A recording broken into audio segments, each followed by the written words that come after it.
So let's take a look at an example here. I want to find the area bounded by these two functions, and I went ahead and did a graph of both of these so you can see what we're talking about. The area bounded is going to be this area right here. That's what I'm actually going to be looking for. What I need to do is I need to figure out a couple of things. Now we have this graph, but let's just suppose for a moment that we didn't. One of the things that I have to figure out is whether these guys are actually equal to each other. If they are, at some point where they are equal, do they switch places so that if f of x was bigger than g of x to begin with, is it always bigger, or do they switch so that g of x suddenly becomes bigger than f of x? Because that would change the way I'm going to go about this. In my next example, I'm going to address that situation. Clearly here we can see they're never equal to each other, at least clearly on the interval that we're interested in. But again, this is suppose we didn't have this graph available to us, and I need to do this analytically. So what I'm going to do is I'm going to distribute this to get f of x in a slightly nicer format to work with, and I'm going to set it equal to g of x and see what the solution is. So what I end up with is negative 3x squared over 8 plus 3x is equal to 10 minus x over 2. That would then imply, if I bring this over, I'll have negative 3x squared over 8. 3x plus x over 2 is 7x over 2. Move the 10 over, minus 10 equals 0. I'm going to clear fractions by multiplying through by 8. And that's what will give me a negative 3x squared plus, see, this could be 4 times 7, 28x minus 80 equals 0. And I'm not thinking this is going to factor all that well, so I'm going to use a quadratic formula.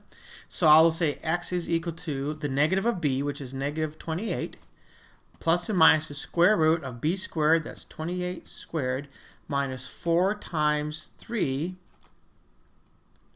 which is the a term, times c, which is 80, over twice a.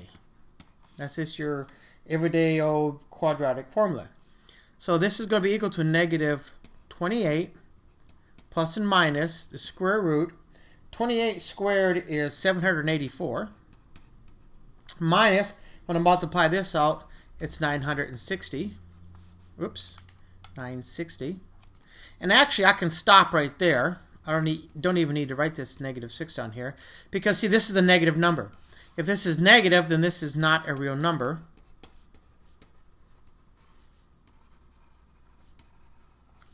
Therefore, f of x is not equal to g of x. So I know they don't intersect. If they don't intersect, then in terms of which one was bigger, which one is smaller, they don't change places.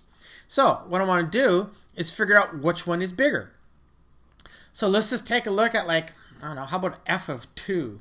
So if I take f of 2, what I end up with, actually I think I want to do f of 8. F of 8 looks better because f of 8 could be 0. Cool.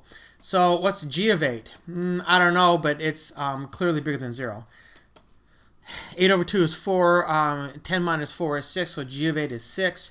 So g of x is bigger than f of 8 on my interval, which is a linear function, which is actually what we saw in the graph. So let's go ahead and do the integration now. I need to integrate from a to b, which is from 2 to 8, of g of x, which is the bigger one, 10 minus x over 2, minus f of x, which is a negative of 3x squared over 8 plus 3x dx. That's going to be the integral from 2 to 8 of 10 minus x over 2 plus 3x squared over 8 minus 3x dx. I'm still just doing some simplification here to make the integral a little bit easier. I'm going to rewrite this as 3x squared over 8. Combine the negative 3x and the negative x over 2. That's negative 7x over 2 plus 10 dx. Now I'm ready to find the antiderivative. So this is going to be x cubed over 8. See, when I add 2 plus 1 is 3, and divide by 3, the 3 is going to cancel out. See, minus 7x squared over 4 plus 10x, and I need to evaluate this from 2 to 8. And that is now just a simple arithmetic problem. And when you do it, you're going to find the answer is 18. So the area between here is 18 something. This could be, if this represents actual physical area, it'd be 18 square inches, square feet, square light years, square whatever my units are.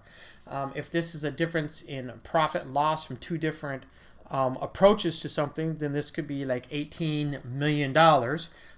There's different interpretations depending on what the physical interpretation of these functions were to begin with. But in terms of actually simply doing the integration, that's the logic, that's the process that we would go through.